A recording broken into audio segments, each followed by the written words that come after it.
अगर एनटीए ऐसा करा देता है तो सच में ये बहुत अच्छा स्टेप रहने वाला है एनटीए के साइड से। I have a very important announcement for you all. Hi everyone, this is Arpita, your walk in with therapy. And जब से आंसर की आई है आप सबके बीच में इतने सारे डाउट हैं कि हमें चैलेंज करना चाहिए नहीं करना चाहिए, कैसे पता चलेगा कौन सा आंसर सही है या नहीं है, अगर गलत हुआ तो क्या होगा, क्या आपका री एग्जामिनेशन होगा जो कि सबसे बड़ा डाउट है, एंड कब तक रिजल्ट आएगा, एंड साथ ही साथ इतनी सारी आंसर की में गड़बड़ी क्यों है। तो देखो सब कुछ बताने वाली हूँ इसी वीडियो में, सारी चीज़ें इसी चैनल पे होने वाली हैं। तो what you need to do is just subscribe, ठीक है। तो सबसे पहले स्टार्ट करते हैं कि जो हमारे आंसर की में इतनी सारी गड़बड़ियाँ हैं। देखो एनटीए बीइंग एनटीए, अगर एनटीए सारा काम सही से कर दे तो बात ही क्या है, इतना तो हम एक्सपेक्ट कर ही नहीं सकते हैं, राइट। तो परेशानी तो ऑफकोर्स आने वाली है। तो आपने देखा कि जैसे इंग्लिश हो गया, साइकोलॉजी हो गया, बायो हो गया, इन सब में ना बहुत ज़्यादा आंसर्स गलत है। तो अब इनमें क्या करें, क्या 20 to 25 क्वेश्चन चैलेंज करने चले जाएं। आप समझ रहे हो, अगर आप 20 क्वेश्चन चैलेंज करने जाओगे, 200 रुपीज़ पर क्वेश्चन दोगे तो 4000 रुपीज़, मतलब हर बच्चा क्या 4,000 रुपीज़ अब देगा एनटीए को। व्हाट इज़ दिस, ये अच्छा तरीका नहीं है पैसे अर्न करने का, लाइक 4,000 पर पर्सन। मतलब एनटीए कर क्या रहा है इतना टाइम लेने के बाद, इतनी सारी चीज़ें हो जाने के बाद। चलो ठीक है, एक बार मानती कि अगर हम ये CUET फर्स्ट टाइम करा रहे हैं, थर्ड टाइम CUET खुद एनटीए करा रहा है, इस बार OMR में कराया, उनकी गलती जो कि फेलियर था, it was a major failure. इसके साथ साथ नेट UGC का पेपर कैंसिल होना, पोस्टपोन होना, नीट का तो हम सबको पता है। एंड इन सब के बावजूद इतना टाइम लेने के बाद भी एनटीए ने वापस से वही काम करा जो वो करता आ रहा है। तो होपफुली अगर बच्चों के बारे में वो थोड़ा सा ही सोचते हैं तो ऑफकोर्स आंसर जो की है आपकी वो रिवाइज्ड होनी चाहिए। अब हर बच्चा तो इतना पे करने नहीं जाएगा, बट अब जिन क्वेश्चंस में बहुत ज़्यादा श्योर हो कि लाइक ये क्वेश्चन, ये 4-5 क्वेश्चन तो सही होने ही चाहिए, तो प्लीज़ चैलेंज करो। 4-5 क्वेश्चन मैटर करते हैं, 4-5 क्वेश्चन यानी 20 to 25 मार्क्स, सीधे आपके 20 to 25 मार्क्स बढ़ जाएंगे, समझ रहे हो आप। तो हाँ, अब एनटीए ने तो कर ही दिया है, अब वो तो हमेशा से करते आ रहे हैं, बट आप भी अब परेशान होना पड़ेगा एंड आपको करना पड़ेगा। अब बात यह है कि आप चैलेंज कैसे करोगे, कौन बताएगा कि सही है कि गलत है। तो मैं जो आपको बताऊंगी, अब देखो सच बताऊं, अगर मुझसे आप पूछोगे तो मुझे भी नहीं पता कि इंग्लिश सब्जेक्ट में कौन सा आंसर गलत है। किसी और यूट्यूबर के पास जाओगे उससे भी नहीं पता होगा, जहाँ तक है सारे सब्जेक्ट्स के बारे में तो नहीं पता होगा। तो what you need to do is, जिस चैनल से आपने अपनी CUET के टाइम पे प्रिपरेशन करी थी, उन चैनल्स पे जाओ, उन पे थोड़ा सा ट्रस्ट करो, क्योंकि of course they are the best one to guide you at this point. क्योंकि आपने उन्हीं से पढ़ाई करी थी, कहीं ना कहीं आपका ट्रस्ट था, तभी आप उनसे पढ़ रहे थे, ठीक है। CUET अड्डा 24/7 देखो, CUET वाला देखो, इनको देखो, एंड ये जो बता रहे हैं कि हाँ ये क्वेश्चन आप चैलेंज कर सकते हो तो उनको चैलेंज करो, बट उसको भी 2 से 3 बार कंफर्म करना, क्योंकि जो एक चीज़ वो बता रहे हैं अगर सही है तो दूसरा यूट्यूब चैनल भी आपको वो बताएगा।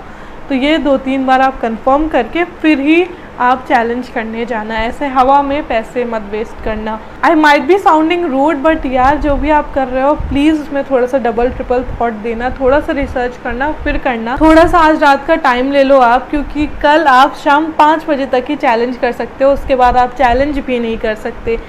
तो इस पॉइंट को बहुत अच्छे से यूटिलाइज़ करो एंड जाओ रिसर्च करो, 2-3 जगह देखो एंड फिर ही चैलेंज करना।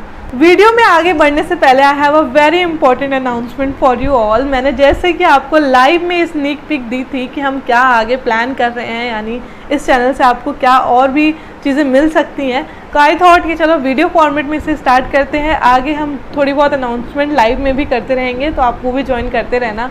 तो देखो अभी भी इस पॉइंट में आप में से बहुत बच्चे हैं जिन्हें नहीं पता है कि उन्हें कॉलेज चूज़ करना चाहिए, कोर्स चूज़ करना चाहिए, कौन से कॉलेज में जाएंगे तो उन्हें क्या होगा, कोर्स करेंगे तो क्या होगा, किसको ज़्यादा प्रायोरिटी दे बेसिकली, और अपनी लिस्ट में क्या ऑर्डर रखें, ठीक है। सो इन सब डाउट्स के लिए एंड प्लस अगर आप DU में आते हो तो आप क्या एक्स्ट्रा कुछ पढ़ पाओगे, कैसे स्ट्रैटेजी रहने वाली है, बेसिकली थोड़ा सा आपका माइंड शार्प करने के लिए ये मैं आपके लिए फ्री वेबिनार लाने वाली हूँ, ठीक है।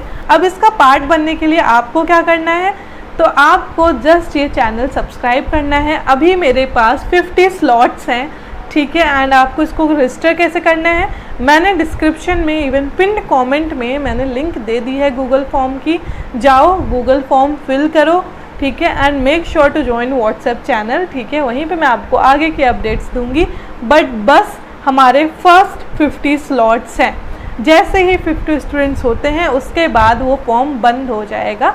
बट डोंट वरी, ये पहला वेबिनार है, ठीक है। ऐसे आगे बहुत से वेबिनार आएंगे अकॉर्डिंग टू योर चॉइस कि आपको क्या चाहिए, आपको किस चीज़ में डाउट है, ठीक है, वो भी सब कुछ फ्री ऑफ कॉस्ट। बस what you need to do is कि आप सब्सक्राइब कर लो चैनल को and nothing else. I am not asking anything in return, just a simple subscribe.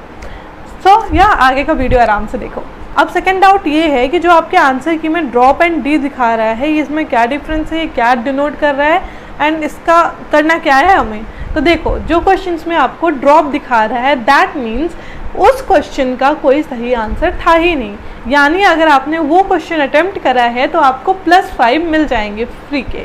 And अगर आपने अटेम्प्ट नहीं करा है वो पर्टिकुलर क्वेश्चन तो आपको कुछ नहीं मिलने वाला, ना ही आपके कोई मार्क्स कट होने वाले, ठीक है। अब ये डी का क्या मतलब है, तो डी मीन्स कि देखो आपके एमसीक्यू में 4 में से एक ही आंसर सही होगा, बट एनटीए वालों ने गलती से 2 आंसर सही कर दिए। तो अब आप तो उस पॉइंट में कंफ्यूज हो गए होगे कि यार मैंने तो दोनों आंसर मुझे सही लग रहे हैं, कौन सा टिक करूं, एंड आप कोई एक करके आ गए होगे। अगर जो एनटीए ने 2 सही आंसर्स दिए थे उनमें से आपने किसी भी एक को भी मार्क करा है तो आपको +5 मिलेगा। बट अगर आपने कोई ऐसा आंसर मार्क करा है जो कि दोनों ही सही नहीं है बेसिकली, तो आपका -1 होगा, ठीक है। तो यहाँ पे भी माइनस मार्किंग लगेगी। अगर आपने सही ऑप्शन में से एक भी कर दिया है करेक्ट तो आपका +5, अगर नहीं करा है तो -1। एंड अब बात करते हैं the most important thing that is CUET re examination. क्या होगा, कैसे होगा, कब होगा, किन बच्चों के लिए होगा, सब सुनो आराम से। जो कल हमारी नोटिस आई थी आंसर की के साथ साथ, उसी में एक पैरा दिया है जो मैं यहाँ पे डाल रही हूँ, इसको आप खुद से भी अच्छे से रीड कर सकते हो। तो एनटीए अभी ये कह रहा है कि जितने भी आपके ग्रीवियंसेस आए थे कि इस सेंटर में पर्टिकुलर आपको टाइम नहीं मिला, लाइट चली गई या फिर कोई और इशू था, जितने भी ग्रीवियंसेस बच्चों ने डाले थे 30 जून के पहले उनको चेक करा जाएगा कि जो आप प्रॉब्लम्स बता रहे हो क्या वो सच में जेन्युइन है कि आप ऐसे ही बोल रहे हो। अगर वो सच में जेन्युइन होती हैं, एनटीए वालों को लगता है कि हाँ भाई ये तो सही बात है, बच्चों ने सही में डिफ़िकल्टी फेस करी है, उनके साथ सच में अनफेयर हुआ है, तब वो उस पर्टिकुलर सेंटर पे दोबारा से एग्ज़ाम कराएंगे उस पर्टिकुलर पेपर का। अब क्या सच में होगा, कब होगा, देखो कब होगा तो उनकी टाइमलाइन उन्होंने दी है कि 15 जुलाई से 19 जुलाई के बीच में होगा ये चीज़, ठीक है, मान लिया। बट क्या आपको सच में लगता है कि ये होगा? नीट का पेपर, नीट की कॉन्ट्रैक्ट चल रही है, अभी तक बच्चों को कोई प्रॉपर सॉल्यूशन नहीं मिला है, तो आपको क्या सच में लगता है कि ये होगा? आप मुझे कमेंट करके बताना। बाकी एनटीए बिंग एनटीए, अब इसका क्या आपका रिजल्ट में इफेक्ट पड़ता है वो सब मैंने लाइव में डिस्कस कर लिया है। एंड प्लीज़ सब्सक्राइब कर लो ताकि आप भी ऐसे लाइव अटेंड कर सको, ठीक है। सो बस यही सारी जो चीज़ें थी मुझे आपको बतानी थी। अगर आपको ऐसा लगता है कि आपके सेंटर में भी ऐसे कुछ हुआ था तो प्लीज़ थोड़ा बहुत पढ़ना स्टार्ट कर दो। वैसे आई डोंट थिंक कि एनटीए ऐसा कुछ कराता है, अगर एनटीए ऐसा करा देता है तो सच में ये बहुत अच्छा स्टेप रहने वाला है एनटीए के साइड से। एंड इतनी सारी चीज़ों के बाद आई थिंक एनटीए को अब तो कुछ तो अच्छा कर ही लेना चाहिए। आई मीन बहुत कुछ ख़राब ऑलरेडी हो चुका है, सिर्फ आपके साथ नहीं, बहुत सारे बच्चों के साथ। तो आई होप सो कि एनटीए अब जो भी करे अच्छा करे एंड आपके फेवर में करे, ठीक है। अगर आपको कोई भी डाउट है, कुछ भी क्वेरी है तो please let me know in the comment box. And अगर मैं यहाँ पे आपके क्वेश्चन एड्रेस नहीं कर पाती हूँ, आई मीन डाउट एड्रेस नहीं कर पाती हूँ, तो I will surely address in live session. So daily में लाइव आ रही हूँ तो आप वहाँ पे ज्वाइन कर सकते हो। ऑल द वेरी बेस्ट, परेशान नहीं होना, ठीक है। ये आपकी फाइनल आंसर की नहीं है, मैं बार बार बोल रही हूँ, ये जस्ट आपकी प्रोविजनल आंसर की है, इसके बाद आपकी फाइनल आंसर की आएगी, देन कहीं जाके आपका रिजल्ट आएगा, तो अभी से पैनिक मत हो। बाकी I am here to help you in every possible way. So yeah make sure to subscribe and bye bye.